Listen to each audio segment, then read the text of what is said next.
What is going on, guys? Noah here with Custom RC Mods. Welcome back to the channel. Welcome back to another quick tutorial video. This one was requested by Jim Richardson. He's getting a RadioMaster TX16S in the mail, and he wanted me to touch on how to go ahead and adjust the gimbal tension, not only on the throttle, but on all of these different axes. As you guys might know, the throttle ratchet comes pre-installed, and I'll show you guys how to get rid of that ratchet, and then also just how to go ahead and adjust the spring tension all around on this TX16S. Mine came a little bit loose, so I've pretty much tightened mine down all the way. I came from Spectrum, and they're known for having tighter gimbals, so that's just what I've been used to. But yeah, overall, there's a wide range of adjustability on this thing, which is really awesome, and it's fairly easy to do. So let's go ahead and touch on the things you'll need to get this thing done.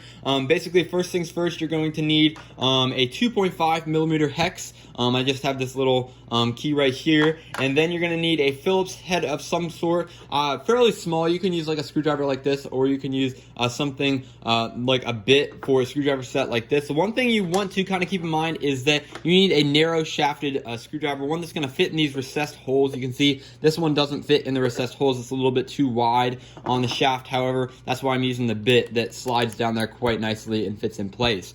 Then you're also going to need to adjust the gimbal tension on the other three axes, not the throttle. You're going to need a 1.5mm hex as well, so I have another bit for that. And then also to lay the radio down in, I got this tip from another subscriber, FL Engineer, who said to go ahead and use the included case the RadioMaster comes with to go ahead and lay it down gimbals inside there, so we don't damage that. And so that's what we're going to be doing today. So first things first, let's go ahead and get this all set up. We're going to first start off by flipping over the radio and taking out the battery. I'm using the original 18650 tray, but same process would be if you guys are using something different. Then I'm going to go ahead and bring in the lid of the case, and we're going to set the radio in just like that.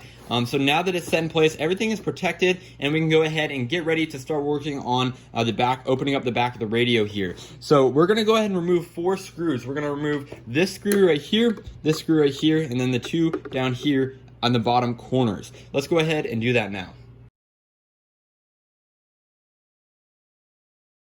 Alright, so once we got those 4 screws removed, the bottom 2 are probably just going to sit in there because they didn't really come out far enough for me to pry them out. You're going to go ahead and focus your attention up top. Right here, there's these 2.5mm screws. We can move the antenna out of the way that we're going to go ahead and remove with the 2.5mm hex.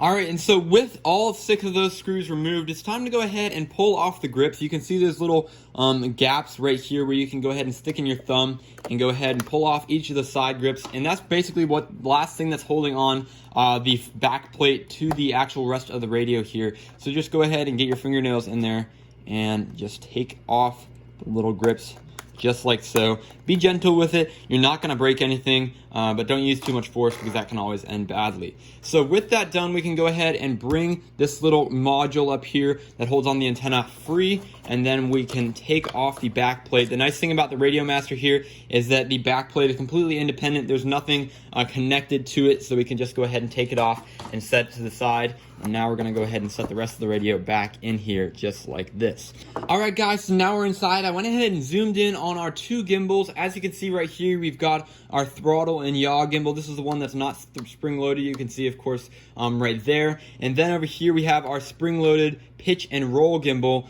right there as well. So basically the first thing we're going to draw our attention to is our throttle ratchet and tension. And you see that there's one of these on each side. If you're setting this radio up in mode 1, then you can go ahead and use this apparatus over here. But that's really nice of RadioMaster to include that, just to kind of make it so you can switch over if you really need to. But we're going to focus over here. From the factory, this little rail on the right will be tightened down, and that is your ratchet tension little arm, because you can see there's a little indent right there that kind of ratchets on a gear that gives you that ratcheting effect. But as you can see, mine is set to smooth, so I have this one tightened down right here. So basically all you have to do is go ahead and take a Phillips head screwdriver and tighten down either one of these, either the ratchet or the smooth. I probably recommend the smooth for most everybody on here. And you can just tighten that down to, the more you tighten it down, of course, the more stiff it's going to feel, and then the more you loosen it, the looser the throttle is going to feel. So just go ahead and flip the radio over and then kind of feel your throttle gimbal right there until you get that desired effect that you really want. And so once you kind of reach that, you'll know, you'll get all your throttle all set up just the way you want it, and you will be good to go. So yeah, that's pretty much it for the throttle. It's pretty self-explanatory. Now we're going to go ahead and focus on the other three axes, that is the yaw, the roll, and the pitch right there. And each one of these has a little 1.5 millimeter adjustment hole for the springs that we're going to go ahead and adjust to get a tighter or looser effect out of the gimbal. So you can see right here for the yaw, it's right above the spring. So if you can locate the spring, it's usually right next to it. There is a little hole with a 1.5 millimeter hex adapter, and loosening it is going to make it tighter, and tightening it is going to make it looser. I know that seems kind of backwards, but just go ahead and loosen it out until it's kind of at your starting desired tightness, and then you can go ahead and feel it back and forth until it seems right about right to you, and keep going until you reach your point of personal preference. So the one for the pitch is right up here next to the spring. Again, same effect. Go ahead and loosen it out if you want it a little bit tighter, or tighten it if you want a little bit looser. And same thing for the roll right down here. As you can see, there's another one of those little 1.5 millimeter grub screw holes, just like so. Alright guys, so once you have the gimbals adjusted to your liking, the next thing we have to do is go ahead and rebuild the radio here and get it back up in one piece. So we're going to go ahead and first start off by dropping back on the back plate. You don't have to worry about this upper antenna module right there. It'll snap on later. We're going to go ahead and snap it right in place, and then my two existing screws did not leave, and we're going to go ahead and put the other two screws in right now.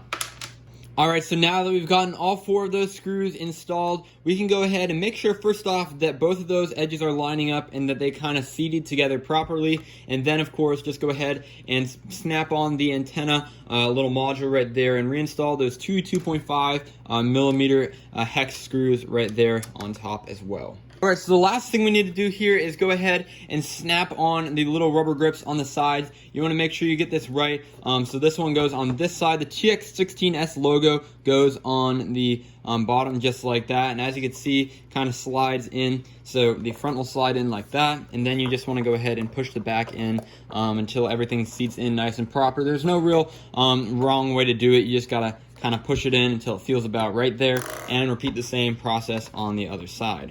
So I usually just like to go ahead and bring the front in first, all the way till that's nice and seated in place, and then you can go ahead and push those prongs in the back down into their little slots just like that, and that looks really good. And the RadioMaster is pretty much all back together. Last thing we have to do is go ahead and reinstall our little 2S balance lead in the bottom, and then go ahead and put our battery tray in place and slide on the battery cover. And there we have it, guys. The RadioMaster TX16S is all back in really good condition, of course, with our new settings for our gimbals, just like so. So yeah, it's fairly easy to do. 6 screws and a few little rubber tabs. You got all your access into this radio. There's just so much you can do with it. So yeah, hope you guys enjoyed the video, found it helpful. Please go ahead and let me know down in the description below, or the comments below, if you guys have any questions or would have any of the other RadioMaster TX16S topics you'd like me to go ahead and address. This is a really fun video to make, and I'd be happy to make more. So make sure to smash that subscribe button and let me know what I can do for you guys. So yeah, thanks for watching, and I'll catch you guys in the next video.